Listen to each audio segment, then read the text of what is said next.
तो chapter revision हम लोग स्टार्ट करने जा रहे हैं न्यूटन्स लॉज ऑफ मोशन, ठीक है, जिसमें बेसिकली चैप्टर को हम देखो 3 पार्ट में समझेंगे।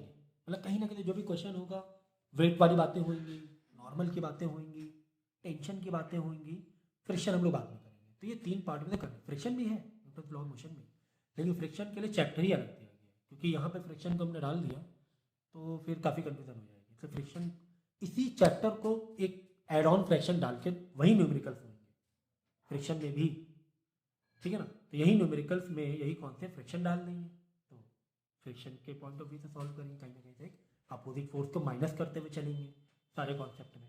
फ्रिक्शन क्या हो जाएगा, अपोजिट फोर्स हो जाएगा, तो माइनस करते हुए चलेंगे, ठीक है ना। सो वेट का मतलब क्या होगा, ड्यू टू ग्रेविटेशनल पुल यानी एम इंटू जी, जो हमारे बॉडी का मास है और ग्रेविटी खींच रही वो हो जाएगा weight. Acts vertical downward toward the centre of the earth, okay. जैसे ये बॉडी है तो इस बॉडी को अर्थ का सेंटर खींच रहा है, जैसे कि mg निकल रहा है, इस बॉडी का वेट निकल रहा है। तो इस mg की वजह से न्यूटन का जो सेकंड लॉ है कि हर एक एक्शन का एक अपोजिट रिएक्शन होता है। तो वही कहीं ना कहीं यहाँ पे नॉर्मल हो गया कि अगर एक वेट नीचे mg लग रहा है तो ये जो टेबल है यही पलट के इसको नॉर्मल दे रही है, ठीक है। तो हमेशा नॉर्मल जो रहेगा सरफेस पे 90 डिग्री होता है, याद रखना, ठीक है। फिर उसके बाद टेंशन, टेंशन जैसे कि आपने किसी स्ट्रिंग में कोई वेट को बांध दिया, लटका दिया, ठीक है, किसी स्ट्रिंग से कोई वेट को लटका दिया किसी बॉडी को, तो उस बॉडी में एक टेंशन, एक टाइटनेस क्रिएट हो जाएगी, तो उसी को हम लोग टी बोलेंगे। तो कुल मिला के वेट भी फोर्स है, नॉर्मल भी फोर्स है, टेंशन भी फोर्स है, एज वेल एज फ्रिक्शन भी फोर्स है, ठीक है। तो अगर कोई बॉडी स्टैटिक इक्विलिब्रियम में है, स्टैटिक इक्विलिब्रियम मतलब यहाँ पे से रुकी हुई है, इसका मतलब इस पर जो भी एक्सटर्नल फोर्सेस लग रहे हैं सम ऑफ एफ वो क्या है, जीरो है, ठीक है ना। इधर से लग रहा है, इधर से लग रहा है, या नीचे से या ऊपर से लग रहा है, वो सम ऑफ एफ क्या है, जीरो, तभी वो इक्विलिब्रियम में है, तभी तो वो इक्विलिब्रियम है।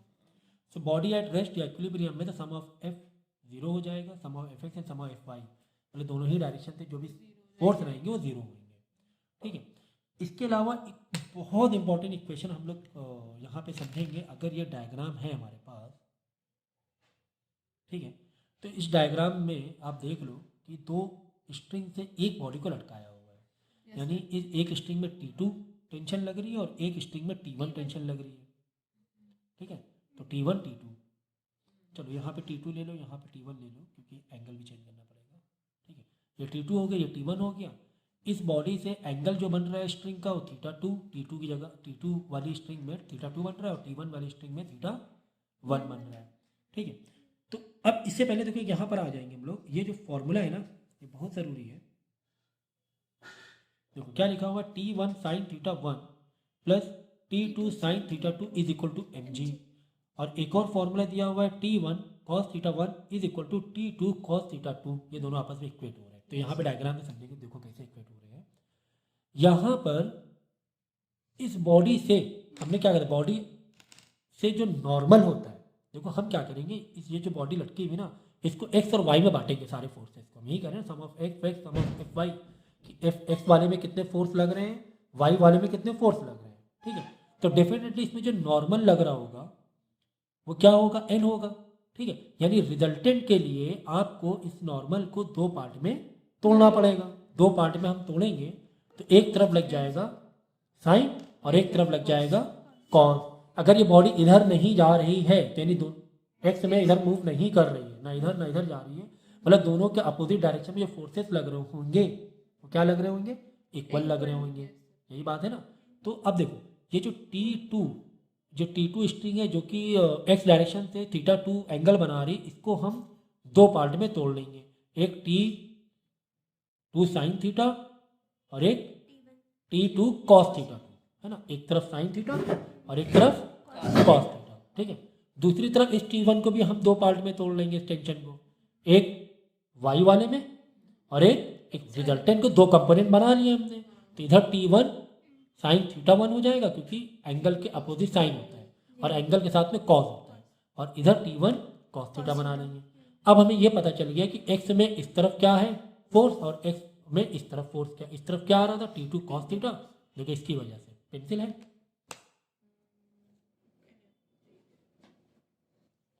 तो यहाँ पे दो कंपोनेंट बनाए हमने, देखो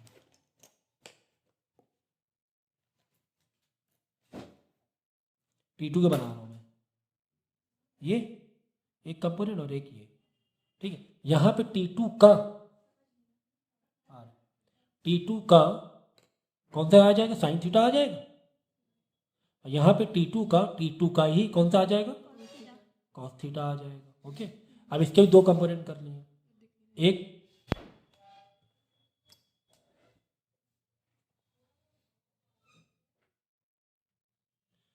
यहाँ पे T1 के दो कंपोनेंट लिए, एक इधर आ जाएगा, थोड़ा मैं साइड में बना रहा हूँ लाइन, ये हो जाएगा T1 साइन थीटा, साइन और कॉस में टूटता है ना रिजल्टेंट को, और एक यहाँ पर आ जाएगा T1 कॉस थीटा, 1 2 भी दे दो, ये 1 दे दो थीटा, ये एंगल 2, ये 2 वाला एंगल है, एंगल दोनों का अलग अलग है।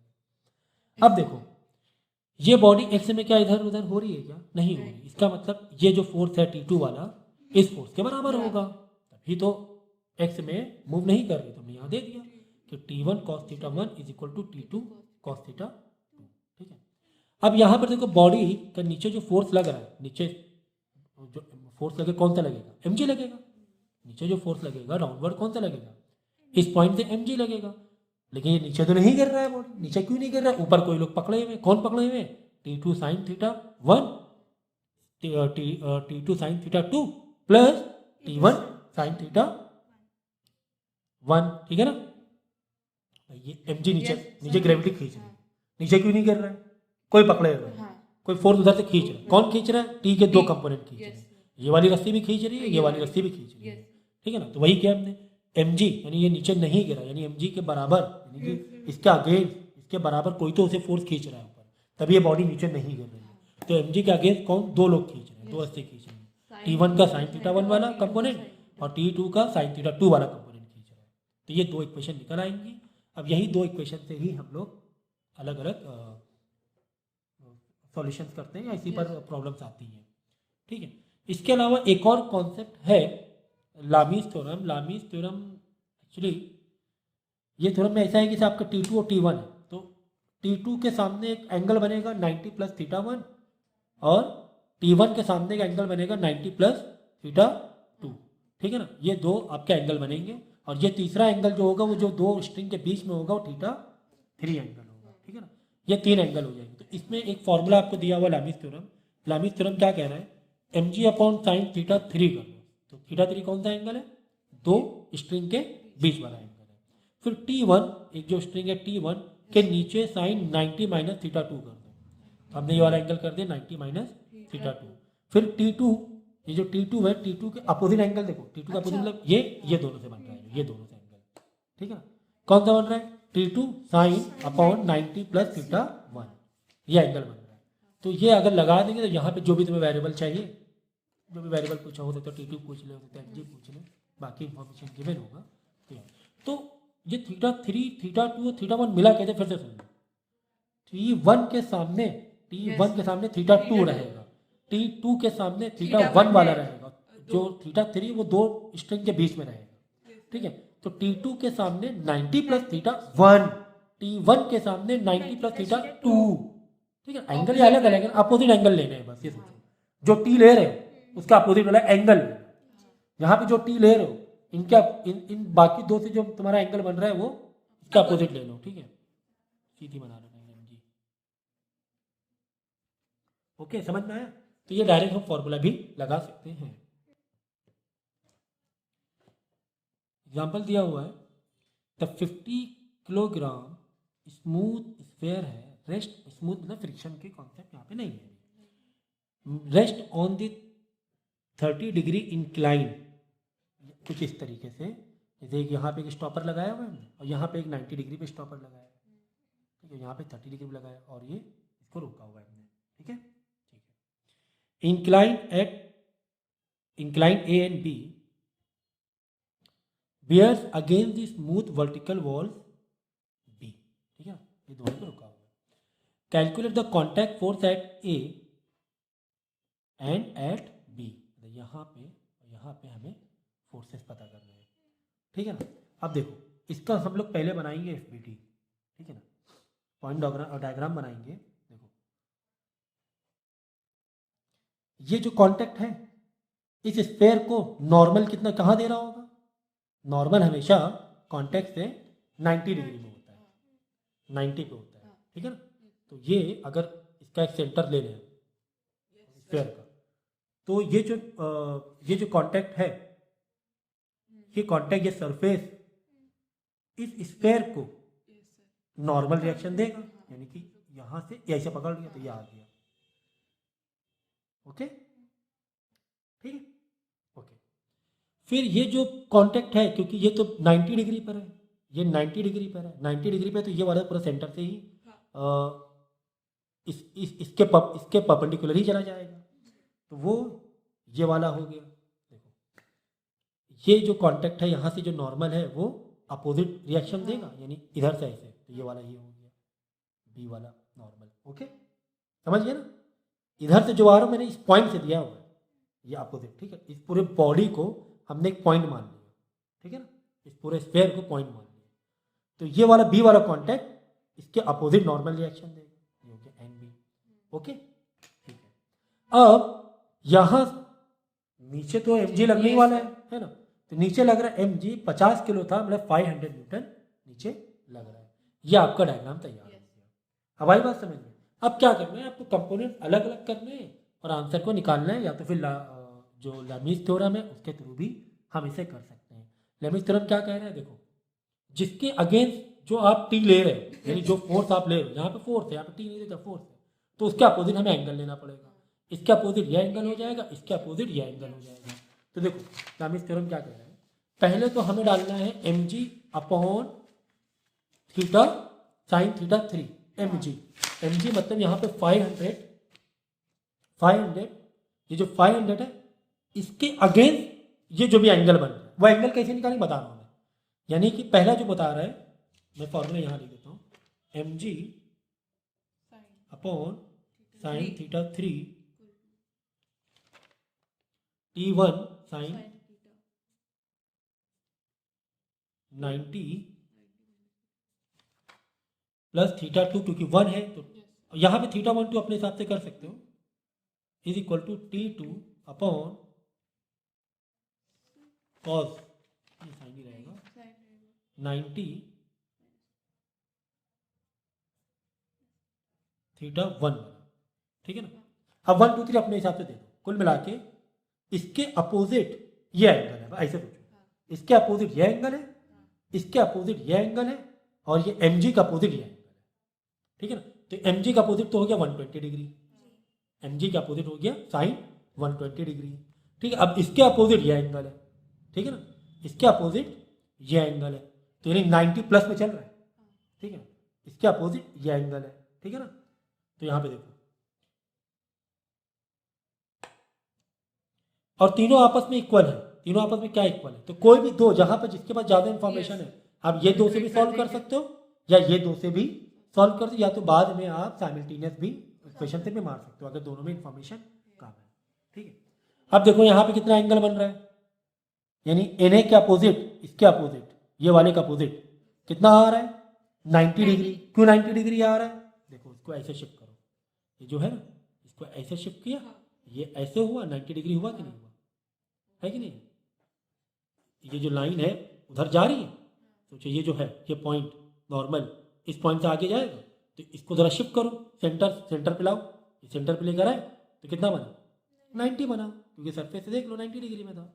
ओके, समझ में आया। तो यहाँ पे इसी तरह हमें एंगल निकालने हैं, तो एन ए आपने निकाल लिया, कितना आ रहा है, मैंने दो इक्वेशन को निकाल, साइन 120 डिग्री की वैल्यू डाल के √3/2, ठीक है ना, 500 इंटू √3/2, साइन को, हाँ साइन को सॉल्व कर लेना, कितना आ जाएगा, एन ए कितना आ जाएगा, एन ए मतलब ये, ठीक है ना, एन ए मतलब ये, ठीक है ना, तो कितना आ जाएगा 1000/√3। फिर एन बी ये हो जाएगा, एन बी कितना हो जाएगा, ये हो जाएगा, तो 500 इंटू 1/2 अपॉन √3/2, फिर आ जाएगा 500 n/√3, इसका आंसर आ जाएगा। तो इस तरीके से आप दोनों फोर्सेस निकाल सकते हो। तो एन बी के अगेंस्ट ये एंगल डालना है, एन ए के अगेंस्ट ये एंगल डालना है, ठीक है। इक्वेशन जहां से चाहे वहां से उठा लो, जहां से तुम्हें ईजी लगे, तीनों ही आपस में क्या है, इक्वल है, तीनों ही आपस में क्या है, इक्वल है, ठीक है। इसका नेक्स्ट टॉपिक हमारा पुली ब्लॉक सिस्टम। पुली का कॉन्सेप्ट ये है कि अलग अलग डायग्राम होते हैं, ठीक है ना। आपने क्या कि पुली में कुछ वेट लटका के रखा हुआ है, एक में वेट ज़्यादा है, एक में वेट कम है। जहाँ पे वेट ज़्यादा है वो एक्सीलरेट करेगा।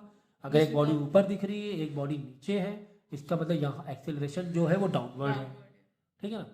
और एक्सेलरेशन जो होता है वो net force net is equal to M into A होता है। Force net is equal to M into A. तो अगर यहाँ पर एक्सेलरेशन हो रहा है अपवर्ड, तो नेट फोर्स यहाँ क्या बनेगा, यानी एम जी कम है, टी ज़्यादा है। अच्छा, टी को कैसे, टी का तो मालूम है ना कॉन्सेप्ट, जहाँ जहाँ से आपने बांधा हुआ है बॉडी को वहाँ वहाँ टी हो जाएंगे। एक रस्सी है मतलब एक रस्सी ये है ना टी, ये दूसरी रस्सी है, तो यहाँ पे 2t दिया, क्यों 2 दिया, क्योंकि ये टी वाला है और एक ये टी है इसके आगे, तो ये 2t हो जाएगा। अदरवाइज ये पूरी जो तुम्हारी डोरी है ये हर जगह टी रहने वाली है। अब देखो इक्वेशन कैसे बनेगी, देखो एक इक्वेशन ऐसे बनेगी। अब बताओ यहाँ पर एक्सेलरेशन ऊपर है कि नीचे है, ऊपर है, यानी कि दो फोर्स है यहाँ पर, एक तो टी ऊपर खींच रहा है, एम जी नीचे खींच रहा है। कौन ज्यादा है इसमें, टी वाला ज्यादा है, टी वाला ज्यादा है। तो इसकी इक्वेशन कैसे बनेगी, टी नेट फोर्स कैसे निकालोगे भाई, नेट फोर्स मतलब क्या होता है, अपोजिट फोर्स को माइनस किया, नेट फोर्स यहाँ लगा रहा है 50 न्यूटन, यहाँ लग रहा है 30 न्यूटन, 50 में 30 हटाओ वो एक्सेलरेशन हो गया। देखो देखो हमने डाला F net is equal to force का फॉर्मूला है हमारा एम इंटू ए, ओके। अब यहाँ निकालो एफ, यहाँ पे फोर्स कितना लग रहा है, यहाँ पे फोर्स लग रहा है net force T minus m g. क्यों टी माइनस एम जी, क्योंकि उधर का ज्यादा है, तभी तो बॉडी ऊपर जा रही है ना, टी वाला ज्यादा खींच रहा है ना। तो यहाँ पे हम डालेंगे टी माइनस इस बॉडी का m1 दे दो, m1g इज इक्वल टू इसी का अगेंस्ट जो एक्सेलरेशन हो जाएगा वो m1a हो जाएगा। एक इक्वेशन तो ये तैयार हो गई हमारी इधर के लिए, ठीक है। अब इधर के लिए बॉडी का नीचे जा रही है ऊपर जा रही है, नीचे जा रही है, यानी कि नीचे कौन सा फोर्स लग रहा है, m2g लग रहा है। m2g ज्यादा है और ये वाला t कम है, तो यहाँ से इक्वेशन एफ नेट की बनेगी m2g माइनस टी, ठीक है ना। m2g में टी वाला हटाओ, यहाँ लग रहा है 50, ऊपर दे रहा है 30, 50 30 हटाओ तभी नेट फोर्स आएगा। तो m2g minus T is equal to m2a हो जाएगा। एक्सेलरेशन m इंटू एक्सेलरेशन है ना, फोर्स का फॉर्म है m इंटू a। तो एक इक्वेशन ये बन गई, तो ये 1 और 2 ये दो इक्वेशन बन गई।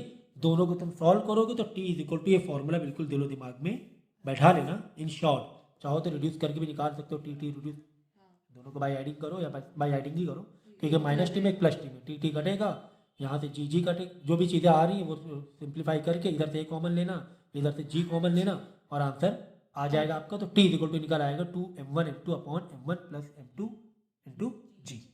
ये टी का फॉर्मूला आ जाएगा। अदरवाइज अलग अलग इक्वेशन से भी बाकी चीज़ें निकाल सकते हो, जैसे हमें ए निकालना है, यहाँ से टी मिल रहा है हमें, तो इक्वेशन में डाल के ए निकाल लेना है ना, है ना। तो इस तरह चीज़ें निकाल, हाँ ए का भी डायरेक्ट फॉर्मूला है आपका, ये देखो शॉर्ट फॉर्मूला तैयार है आपके पास। m2 में से m1 माइनस कर देना अपॉन m1 प्लस m2 करना इंटू जी कर देना, ये short formula. Otherwise lengthy process मतलब वैल्यू को सब्स्टिट्यूट करके रिड्यूस करके भी निकाल सकते हो, अलग अलग वैसे भी कर सकते हो, बट ये शॉर्ट फॉर्मूला आप याद रखना, ठीक है। कि अगर रस्सी में टी चाहिए तो डायरेक्ट डाल दो, रस्सी में ए चाहिए तो डायरेक्ट डाल दो, ठीक है। पुली के जो डायग्राम है वो अलग अलग आपके डिजाइन में रहेंगे, तो उसमें घबराने वाली बात नहीं है, कॉन्सेप्ट वही रहेगा। पहले ये देखना है कि एक्सेलरेशन बॉडी डाउनवर्ड हो रही है कि अपवर्ड हो रही है, पहले यहीं से पकड़ना। तो यहाँ पे हम देख रहे हैं कि अगर यहाँ कोई हमने मास बॉडी है और ये पुली है जो घूम रही है और ये मास इस रस्सी से बंधा हुआ है और ये जो सरफेस है वो स्मूथ मान के चल रहे हैं पूरे चैप्टर में, यहाँ फ्रिक्शन नहीं पकड़े हुए हैं, तो डेफिनेटली बॉडी इधर गिरेगी, ये तो कॉमन सेंस हो रहा है। यहाँ पे बॉडी हॉरिजॉन्टल इस तरफ जाएगी, इसके पॉजिटिव में जाएगी, इधर वाली बॉडी नीचे जाएगी। तो ये बॉडी नीचे जा रही है मतलब m2g ज्यादा है, t कम है, यानी यहाँ पे नेट फोर्स क्या F is equal to m into A होता है, यानी F की जगह m2g माइनस टी, क्योंकि हमें नेट फोर्स निकालना है। m2g ये बड़ा है माइनस t ये छोटा है, एक रस्सी तो t आ जाएगा, is equal to m2a, force का फॉर्मूला है ना, F net is equal to m into a, m into a. F net कैसे निकाले सर, ये वाला फोर्स डाउनवर्ड फोर्स ऊपर t वाला माइनस कर लो तो F नेट आ जाएगा इंटू m इंटू ए निकाल लिया, ठीक है। एक तो ये निकल गया। दूसरा वाला ये वाला देखें, यहाँ पे क्या हो रहा है, बॉडी किधर जा रही है, हॉरिजॉन्टल एक्सिस की तरफ जा रही है। पीछे से कोई खींच रहा है क्या, नहीं खींच रहा है, पीछे से कोई नहीं खींच रहा है, यानी जो भी है टी हमने सब जगह दे दिया। ये जो बॉडी उधर जा रही है कौन खींच रहा? देखो अब सर आप बोलो mg तो खींच रहे, mg ने नॉर्मल के अगेंस्ट कैंसिल कर दिया एक दूसरे को। नीचे अगर mg लग रहा है इस बॉडी के लिए, ऊपर नॉर्मल लग रहा है, तो वाई डायरेक्शन वाला फोर्स कैंसिल हो चुका है। तो ये जो बॉडी खींच रही है आगे जा रही है, डेफिनेट टी खींच रहा है। कौन क्या? टी खींच रहा है। तो वो जो एफ नेट रहेगा जस्ट टी रहेगा। तो T is equal to m1 into है, क्योंकि बॉडी ये m1 है, ये बॉडी m1 है, ठीक है ना, ये बॉडी m2 है। Okay, T is equal to m1 into A आ जाएगा। और नॉर्मल क्या है? Normal is equal to m1 into G, एक और इक्वेशन। तो ये दो तो मेन इक्वेशन है ऐसे डायग्राम के लिए, ठीक है। बस अब आपको जिस हिसाब से जो भी क्वेश्चन दिया हुआ है, जो इन्फॉर्मेशन गिवन है उसमें डालो और आंसर आपका निकल जाएगा। हो सकता है अगर टी दिया हुआ है यहाँ पर m1 दिया हुआ है, ए आ जाएगा, अदर चीज़ें m2 भी आ जाएगा। इसी तरह जिस हिसाब से इन्फॉर्मेशन जो वेरिएबल, अब इतना मैथमेटिक्स माइंड आपको लगाना पड़ेगा। नेक्स्ट, अगर बॉडी कुछ इस तरीके से, देखो डायग्राम और भी थोड़ा सा एक लेवल बढ़ा है, थोड़ा और कॉम्प्लिकेटेड दिया हुआ है डायग्राम। कैसा दिया हुआ है? एक स्ट्रिंग तुमने ऐसे बांध के इधर लेकर आए हो, ठीक है। देखो अब यहाँ पर ये डायग्राम कैसा दिया हुआ है, देखो डिजाइन थोड़ी अलग है। यहाँ पर भी रस्सी तो एक ही है, तो सब में तो टी आने वाला है, ये दिमाग में बैठा लो, सब में टी आने वाला है। जहाँ स्ट्रिंग चेंज हुई वहाँ पर टी क्या लगाएंगे? अब उसका अपोजिट देख लो, कितने स्ट्रिंग है? दो हैं। इस स्ट्रिंग के अपोजिट कितने हैं? दो हैं, यहाँ टू टी आ जाएगा। ये ईजिएस्ट वे है टी मार्किंग देने का, समझ गए? T T T T T T, और यहाँ पर, लेकिन यहाँ पर टू टी, अलग ही स्ट्रिंग है ना, तो इसके अगेंस्ट दो स्ट्रिंग है, तो यहाँ पर टू टी दे दिया, ठीक है। अब देखो अगर बॉडी के नीचे गिर रही है, हाँ नीचे तो आएगी डेफिनेटली, क्यों नीचे आएगी? ये बॉडी इसको खींच के ये नीचे लाएगी, ये बॉडी नीचे आने वाली है, तो डेफिनेटली यहाँ पर m2g ज़्यादा है 2t से। तो नेट एक्सेलरेशन, अगर नेट फोर्स निकालेंगे तो m2g minus 2t is equal to m2 into a, formula है ना एफ नेट का, m इंटू ए है ना। देखो m2g माइनस 2t, इसके आगे मैं ये नेट फोर्स हो गया, फोर्स का फॉर्मूला क्या होता है? m इंटू ए, m में 2 वाली बॉडी ले लेना, ठीक है। नहीं पहनना भी समय, ओके चलो ठीक है। ये बॉडी जो जा रही है हॉरिजॉन्टल, पीछे कोई खींच रहा है क्या? नहीं, फ्रिक्शन है नहीं, तो जो भी है टी खींच रहा है, तो T is equal to direct जो फोर्स है टी, यानी force is equal m into है, तो T is equal to m1, body 1 कहाँ है? m1 ही होगी,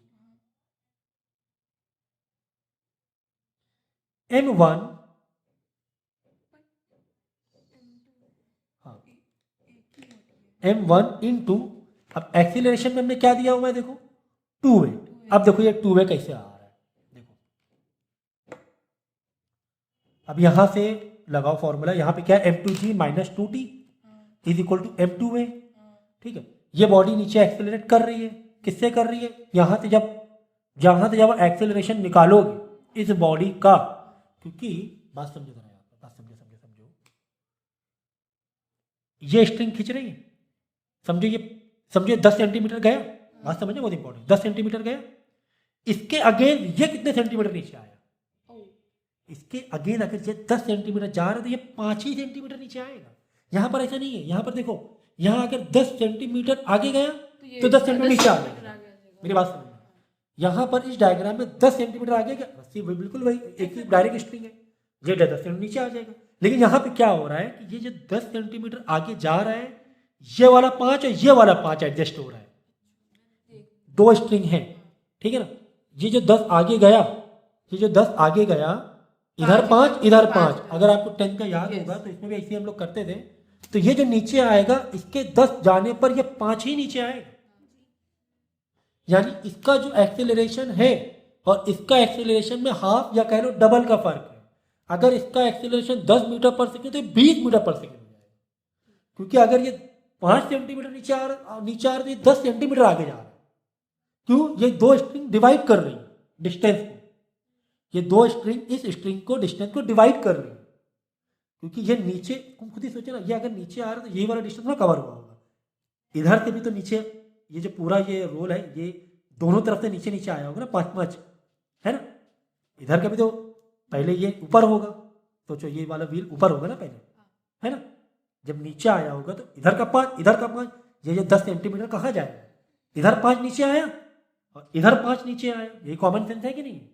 तो यहाँ का जो एक्सेलरेशन है वो आधा होगा इसके कंपेयर में। अगर ये 10 सेंटीमीटर आगे गया तो ये 5-6 सेंटीमीटर नीचे आएगा। इसीलिए ये जो एक्सेलरेशन के लिए हमने क्या लिया है, इस एक्सेलरेशन के कंपेयर में 2a किया, डबल ऑफ दिस एक्सेलरेशन। ठीक है, इसका एक्सेलरेशन, इस बॉडी का एक्सेलरेशन इस बॉडी का एक्सेलरेशन के कंपेयर में हमने क्या किया है, डबल। ठीक है, इस बॉडी का एक्सेलरेशन, इस बॉडी का m1 का एक्सेलरेशन। ठीक है ना, बात समझ में आई कि नहीं आई?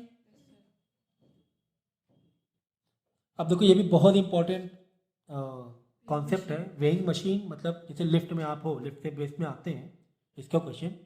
तो concept of weighing machine, it measure normal reaction acting on surface of m/g।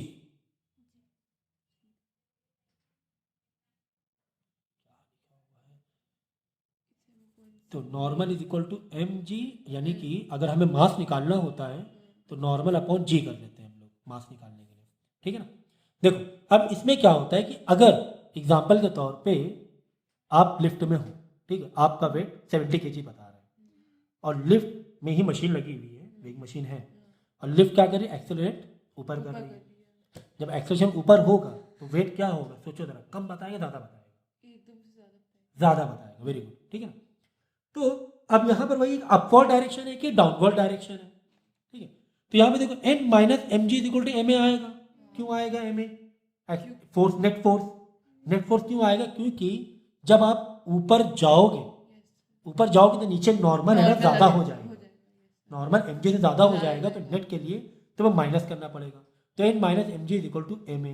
क्यों? क्योंकि नॉर्मल क्या हो जाएगा, बढ़ जाएगा और मशीन पे जो वेट है ना ज़्यादा दिखाने लगेगा। ठीक है, इसी तरह अगर डाउनवर्ड है, जब डाउनवर्ड हो रहा है तो डाउनवर्ड में mg बड़ा हो जाएगा, n छोटा हो जाएगा क्योंकि नीचे आ रहे हैं। ठीक है, ये है डाउनवर्ड के लिए। ठीक है ना, mg माइनस एन ma होगा और अपवर्ड के लिए क्या होगा, n माइनस mg होगा। ये अपवर्ड के लिए होगा जब ऊपर जा रहा होगा। ठीक है, अब यहां से आप m निकाल सकते हो, सिंप्लीफाई करना, सिंप्लीफाई करके फॉर्मूला आपका ये आ जाएगा, रीडिंग ऑफ मशीन का ये आ जाएगा, 1 m in bracket 1 plus a upon g। इसको सिंप्लीफाई करोगे तो ये आ जाएगा formula, m in bracket 1 minus a by G. नहीं तो पूरी इक्वेशन से भी आप उसे सॉल्व कर सकते हो। ये वाली अब देखो, m उधर जाएगा प्लस हो जाएगा, m कॉमन आएगा, g प्लस a हो जाएगा। ये शॉर्ट में ये फॉर्मूला याद कर सकते हो, n is equal to m in bracket g plus a। हमें मास निकालना है कब, अपवर्ड के लिए, तो g अपॉन ए नीचे लिया ना, मास आ जाएगा मशीन कितना, या न्यूटन नॉर्मल कितना है तो ऐसे निकाल लो। अगर मास पूछे तो g अपॉन g प्लस ए नीचे ले आओ।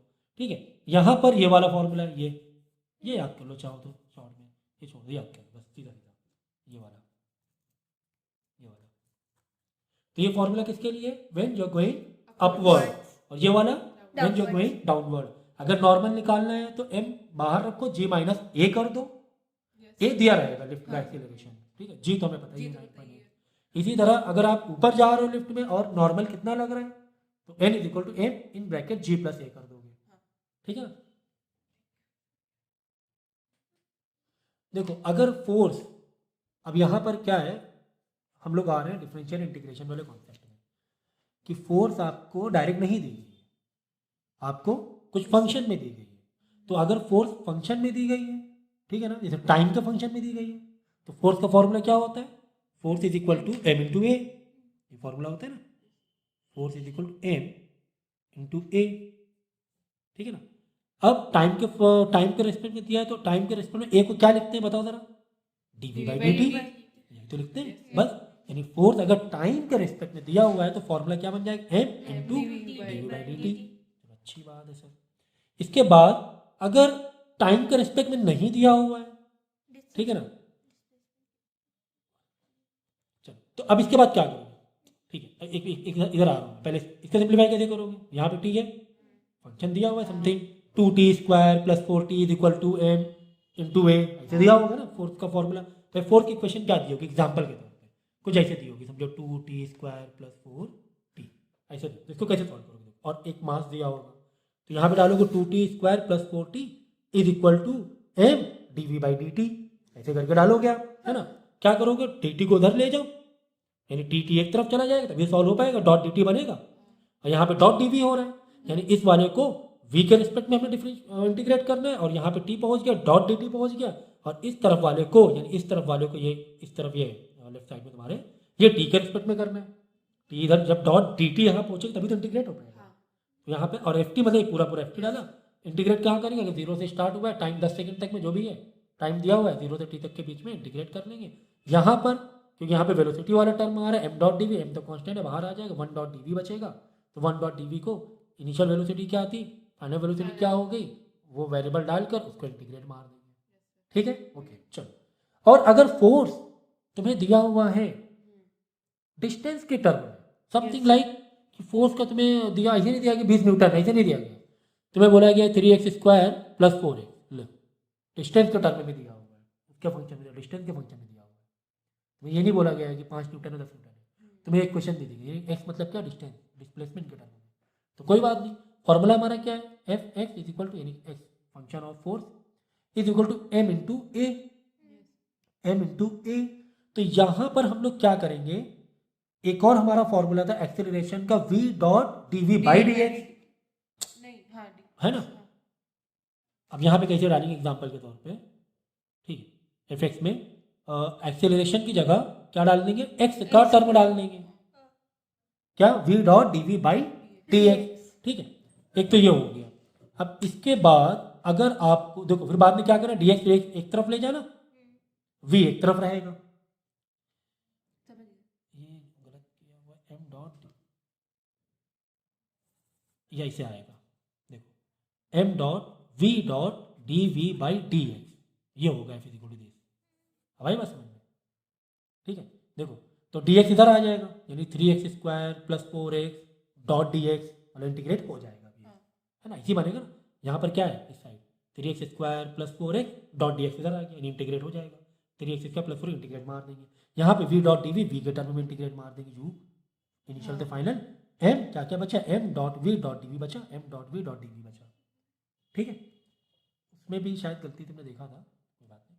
अब देखो, अब तुम्हें क्या दिया गया, v के टर्म में दे दिया गया, देखो यहाँ पे t के फंक्शन में, यहाँ के x में, यहाँ v के फंक्शन में समथिंग ऐसे दे देगा, 3v square plus 4v kind of, है ना, ऐसे दे देगा।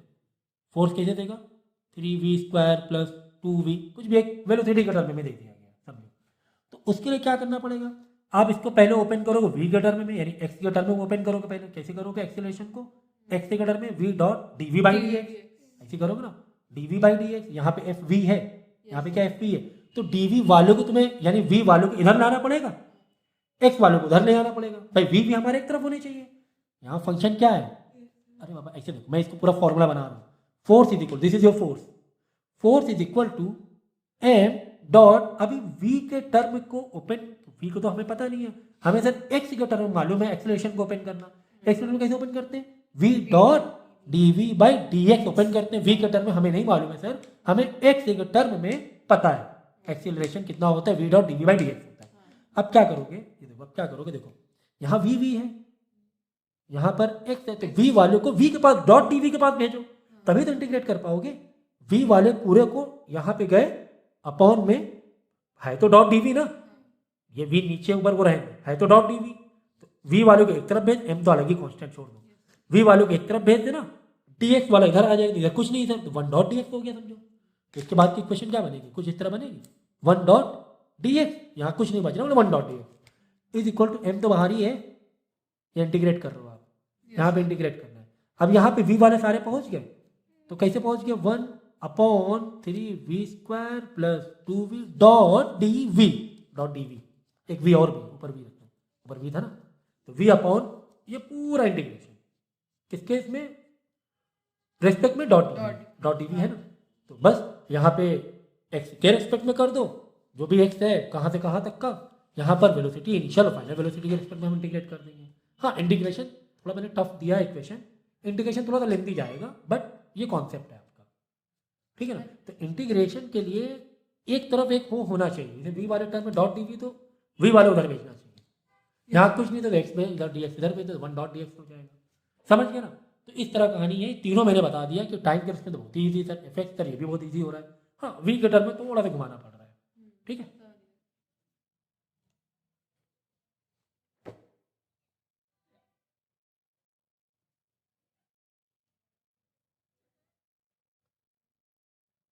अब देखो यहाँ पर एक बहुत अच्छा सम दिया हुआ है, लिखा हुआ है a ball drop from height h, ठीक है, ए एयर रेजिस्टेंस फोर्स, एक फोर्स लग रहा है एयर रेजिस्टेंस, उसी के अपोजिट, और फोर्स का जो तुम्हें वैल्यू दी है वेलोसिटी के टर्म में दी गई है, ठीक है, act on the ball, find speed after falling h height, मेरे ख्याल से इसमें ग्रेविटी,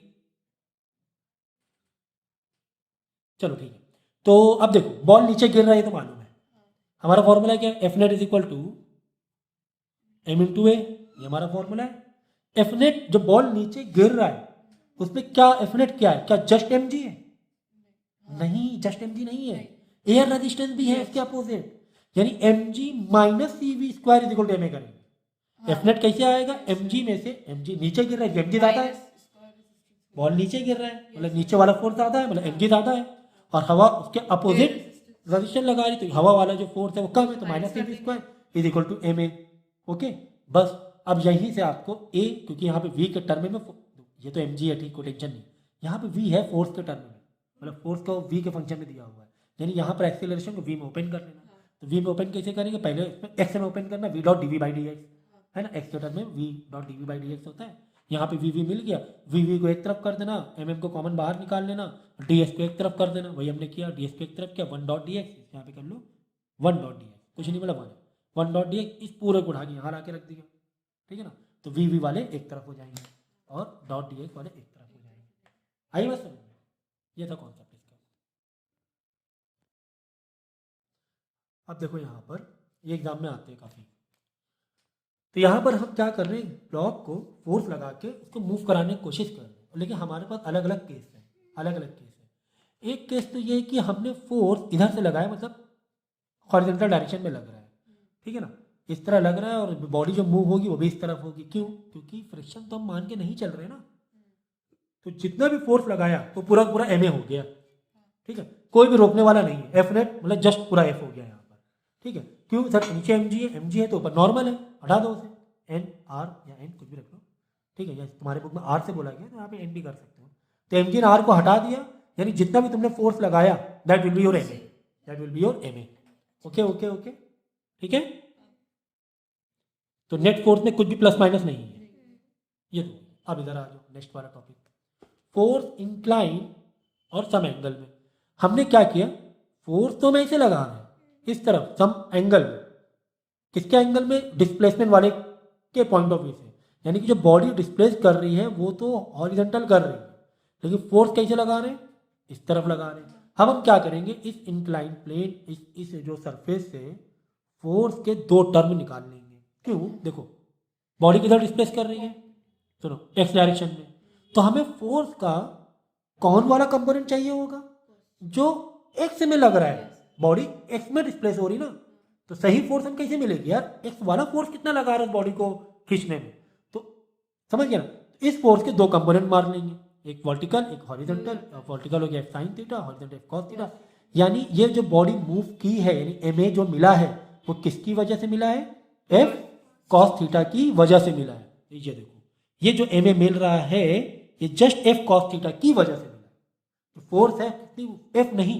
10 न्यूटन नहीं, 10 न्यूटन तुम जो ऐसे खींचे नहीं, 10 न्यूटन के तुम्हें दो कंपोनेंट करने पड़ेंगे, F cos theta F sine theta, तो 10 से थोड़ा कम हो गया यहाँ पे कंपोनेंट, ठीक है ना, 10 न्यूटन कॉस थीटा जब लगाओगे एंगल तो 10 को कम कर देगा वो कॉस थीटा, तो यहाँ पे कम लगेगा, ठीक है, तो ये जो बॉडी डिस्प्लेस हो रही एक्स डायरेक्शन में कौन वाले फोर्स से हो रही, इस फोर्स से नहीं, इस फोर्स के एफ कॉस थीटा वाले कंपोनेंट से, और यहाँ पे अगर एम जी बॉडी का वेट निकालना है तो m g is equal to f sine theta हो जाएगा, क्यों, क्योंकि एफ का जो एम जी जो वेट लगा रहा है, तो नॉर्मल के अगेंस्ट कौन कौन है, एक तो आर था, लेकिन यहाँ पे तुम फोर्स लगा रहे थे एक और, तो एफ साइन थीटा भी वर्टिकल में आ गया, फिर एम जी का अगेंस्ट दो लोग हो गए, एक आर हो गया और एक एफ साइन थीटा हो गया, नीचे एम जी है ऊपर कौन लोग है, आर और एफ साइन थीटा, दो दो लोग हैं, अगर बाय चांस यहाँ तुमने थोड़ा भी एफ साइन थीटा बढ़ाया तो बॉडी ऊपर भी चली जाएगी, एमजी को क्रॉस कर देगी, बात समझे, एमजी से ओवर हो जाएगा ऊपर के फोर, अगर थोड़ा तुमने और इधर से खींच दिया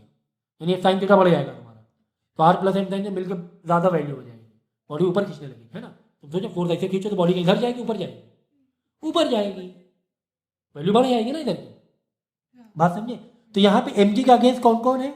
नॉर्मल के लिए normal plus F sine theta है, समझेंगे समझे? क्योंकि तुम जो फोर्स लगा रहे थे थोड़ा सा क्रॉस लगा रहे थे ना, थोड़ा सा क्रॉस बोले थोड़ा सा वर्टिकल भी लग रहा था, थोड़ा सा वर्टिकल। अगर नॉर्मल पकड़ोगे ना, नॉर्मल थोड़ा कम ही है, क्योंकि normal is equal to M G से minus sine F sine theta हो जाएगा, है ना। इस टेबल में तुम जरा लॉजिक लगाओ, इस टेबल में जैसे कि मैंने ये हाथ रखा है इस बुक में, तो मेरा जो हैंड है ना, इसका जो वेट है, इस बुक में कुछ वजन डाल रहा होगा। अगर मैं इस हैंड को थोड़ा सा ऊपर की तरफ लिफ्ट भी रखूँ, हल्का सा लिफ्ट रखूँ, थोड़ा सा लिफ्ट, तो सोचो बुक में क्या मेरा हाथ का वजन उतना ज़्यादा लग रहा होगा? नहीं लग रहा होगा, यानी नॉर्मल उतना ज़्यादा नहीं लग रहा होगा। कॉमन सेंस, थोड़ा सा फीलिंग वाली बात है, नॉर्मल कम लग रहा होगा। हाँ, नॉर्मल कम है, normal is equal to M G नहीं है इस बार normal is equal to normal M G minus M sine theta हो जाएगा। देखो इक्वेशन क्या बन रही है यहाँ पर, देखो r plus F sine theta is equal to M g. Okay, यही ना। ऊपर कौन कौन है? आर भी है, नॉर्मल भी है, और plus F sine theta, r normal n n n, ठीक है, दो लोग हैं, तो जस्ट एन कितना है? एम साइन थीटा हो जाएगा, माइनस हो जाएगा, तो नॉर्मल कम हुआ ना। और ये बात सच भी थी, अभी तो अच्छा पुश लग रहा था मेरा हैंड का बुक में, लेकिन थोड़ा सा मैं ऐसे क्रॉस थोड़ा खींच रहा हूँ, इसे खींच रहा हूँ, तो देखो थोड़ा सा बुक में कम वजन लग रहा होगा, है ना, यानी नॉर्मल कम लग रहा होगा। You getting this point? So F cos theta में निकाल लिया तुम लोगों ने, ठीक है, यानी A is equal to F cos theta by M आ जाएगा नीचे, ठीक है। अब यहाँ पर देखो, अब इंक्लाइन प्लेन में आ जाओ, ठीक है, ये समझ गया ना, ये केस समझ में आ गया। ठीक इसी तरह, हाँ ठीक है, ये भी देखो, यहाँ पर तो हम ऐसे खींच रहे हैं, यहाँ पे हम फोर्स ऐसे दे रहे हैं, इधर से पुश दे रहे हैं, मालूम यहाँ पर क्या हो रहा होगा? सोचो नॉर्मल फीलिंग, सोचो नॉर्मल बढ़ रहे हैं घट रहे हैं, नॉर्मल नॉर्मल नॉर्मल, इन दोनों के बीच में जो कॉन्टैक्ट है, पुशिंग ज़्यादा हो रहा होगा कि पुलिंग ज़्यादा होगा? पुशिंग ज़्यादा हो रहा होगा, ठीक है ना, पुशिंग ज़्यादा हो रहा होगा। देखो कैसे, अब हमने क्या किया, इधर फोर्स लगा रहे हैं हम लोग, इधर फोर्स लगा रहे हैं, यानी यहाँ से अगर पॉइंट डायग्राम पकड़ें तो इस तरफ एक कंपोनेंट बनेगा, ऐसे ये फोर्स ऐसे लोगे, ठीक है ना। अब इसके क्या करो, दो कंपोनेंट करोगे, एक ऐसे करोगे और एक इधर करोगे, सुन लो, एफ साइन थीटा, देखो ये डायग्राम को तुम्हें ऐसे करके लाना है, ये ऐसे आया, ये तुम्हारा एफ है। अब बात समझो, ये एफ है और ये तुम्हारा एंगल है,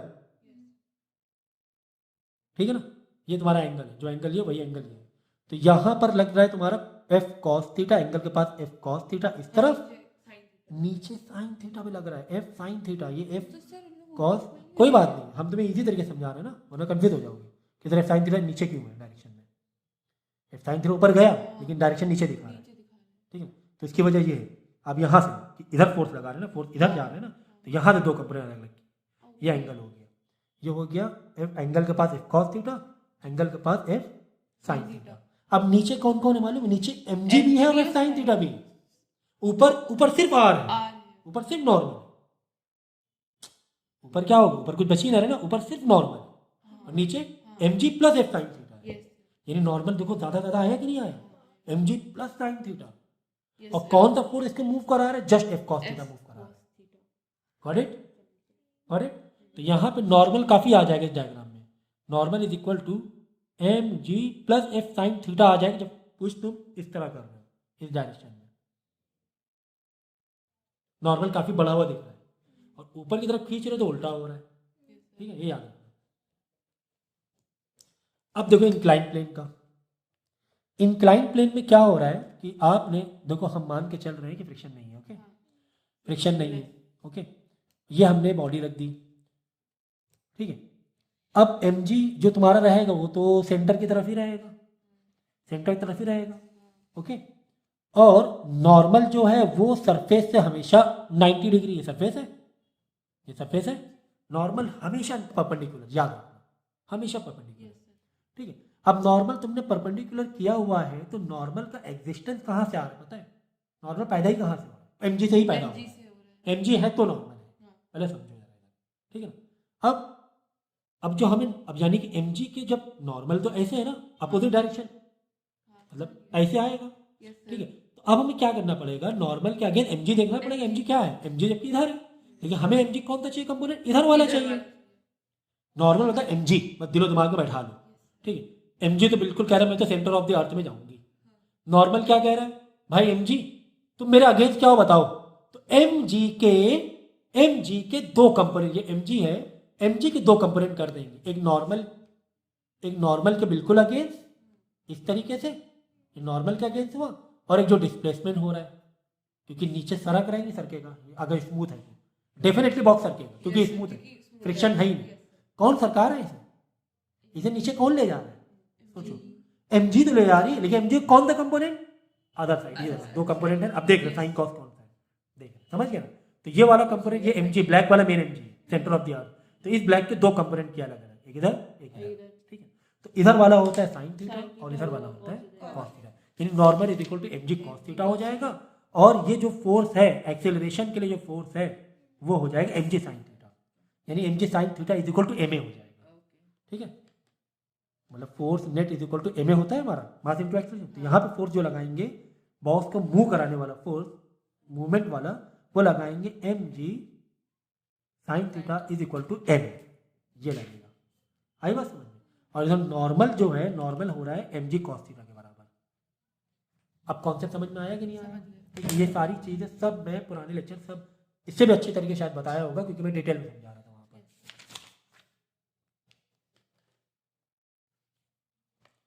अब यहाँ पे क्या प्लेन, ये जो बॉडी है जरूर इंक्लाइन प्लेन में है, लेकिन हम क्या करने वाले, ऊपर से धक्का मार रहे हैं, ऐसे धक्का मार रहे हैं upward, force applied upward along the plane, ठीक है। यानी ये बॉडी मूव जा रही, ऊपर हो रही है, ऊपर जा रही है, यानी एक्सेलरेशन हो रहा है, ठीक है। तो वहां पे एम ए, देखो एम ए से सोचा करो, एम ए जो हो रहा है, मास इनटू एक्सेलरेशन हो रहा है, वो किसके फोर्स के बदले हो रहा है, ये सोचना है दिलो दिमाग में। ये बॉडी इधर जा रही है ऊपर की तरफ, क्योंकि हमने फोर्स लगाया, एम ए हुआ, ऐसे सोचो एम ए हुआ, ये एम ए हुआ, कौन सा फोर्स लगा रहा है, किसने लगाया एम ए को, ये सवाल है। ये मास इनटू एक्सेलरेशन ऊपर हुआ, कौन वाले फोर्स ने किया, ये हमें दिमाग लगाना है, ठीक है। देखो अब यहाँ पे नेट फोर्स क्या होगा, एक तो ग्रेविटी mg साइन थीटा नीचे खींच रहा है, यानी कि एक तो हमने फोर्स एक्सटर्नल दिया, एक्सटर्नल फोर्स दे रहे हैं ऊपर की तरफ, लेकिन एक्सटर्नल फोर्स पूरा नहीं लग रहा है मेरा। क्यों नहीं पूरा लग रहा है, क्योंकि कुछ, अगर तुम फोर्स ना लगाते बॉडी नीचे जाती, यानी ग्रेविटी को भी हमें अगेंस्ट करना पड़ रहा है ना। तो माइनस mg साइन थीटा, तुम कॉमन सेंस लगाओ ना, अगर बॉडी, अगर कैप लो, कैप लो, कैप, देखो ये पेन को, कैप को हमें ऐसे मूव कराना है तो हमें ज्यादा ताकत लग रही होगी, कि ऐसे मूव लग कराना है तो ज्यादा ताकत लगेगी, सोचो ऊपर की तरफ। क्यों, क्योंकि हम अगेंस्ट जा रहे हैं, हम जा रहे हैं अगेंस्ट किसके, ग्रेविटी के। ग्रेविटी कौन वाले कंपोनेंट से, याद रखो mg साइन थीटा होता है इधर। यानी यहाँ पे जो ये बॉडी मूव हुई, मूव पूरे मेरे फोर्स से नहीं हुई, नहीं पूरा फोर्स, हमने 20 न्यूटन लगाया, नहीं 20 न्यूटन काम नहीं आया, कुछ mg साइन थीटा ने कैंसिल किया, कुछ ग्रेविटी वाले फोर्स ने कैंसिल किया हमारे फोर्स, तो कम फोर्स लगी। मतलब एमए कराने के लिए हमें, एमए कराने में जो लगा है फोर्स, वो जस्ट अगर हम प्लेन में हॉरिजॉन्टल में करते तो ज्यादा मूव होता, हमारे फोर्स को कुछ कम कर दिया। किसने कम कर दिया, mg साइन थीटा ने। कम फोर्स की वजह से जो भी हुआ एमए कम आएगा, कुल मिला के एमए कम आएगा। अगर ये माइनस mg साइन थीटा ना होता तो एमए ज्यादा आ जाता। कौन समझे कौन से, ठीक है ना। अब देखो एफ नेट हमें ज्यादा लगानी, कैसे ज्यादा लगानी, माइनस mg जाके उधर प्लस होगा, तो एफ नेट एक्सटर्नल फोर्स हमें ज्यादा लगाना पड़ा, नहीं लगाना पड़ा, माइनस mg साइन थीटा जाके प्लस होगा, एफ एक्सटर्नल कितना लगाना पड़ रहा है, ma plus mg sine theta लगाना पड़ रहा है, हमें ज्यादा ताकत लगानी पड़ रही है। कॉन्सेप्ट समझे ये हो। तो नेट फोर्स के लिए अब की बार एफ जो एक्सटर्नल तुमने किया है हमें, लेकिन नेट फोर्स हमें चाहिए होता है हमेशा, एक्सेलरेशन के लिए हमेशा नेट फोर्स चाहिए होता है। तो mg साइन थीटा अपोजिट, तुम ऐसे फोर्स लगा रहे हो और mg साइन थीटा इधर हो रहा है, तो अपोजिट के लिए माइनस करना पड़ता है, कॉमन सेंस। यहाँ तो बहुत मजा आ जाएगी तुम्हें, क्यों मजा आ जाएगी, तो ऊपर से धक्का लगाए पड़े, तो क्या हो जाएगा, एफ, एक तो ऊपर नेट फोर्स कितनी लग रही है, तो एफ तुम लगा ही रहे हो external F, plus mg sine theta पहले तुम्हें सपोर्ट कर रहे हैं, इज इक्वल टू ma। तो यहाँ पे क्या हो जाएगा, F plus mg sine theta हो जाएगा, एफ एक्सटर्नल, हाँ ठीक है उधर से, तो f external plus mg sine तुम्हें सपोर्ट कर रहा है, यहाँ पे तुम्हें सपोर्ट कर रहा है ना। तुम फोर्थ इधर लगा रहे हो और mg साइन थीटा भी कर रहा हो नीचे आओ, इज इक्वल टू ma। देखो ma कितना ज्यादा आ जाएगा, अच्छा ma आ जाएगा ना, है ना, एक्सप्रेशन अच्छा मिल जाएगा। तो ये समझो कॉमन सेंस, ठीक है ना।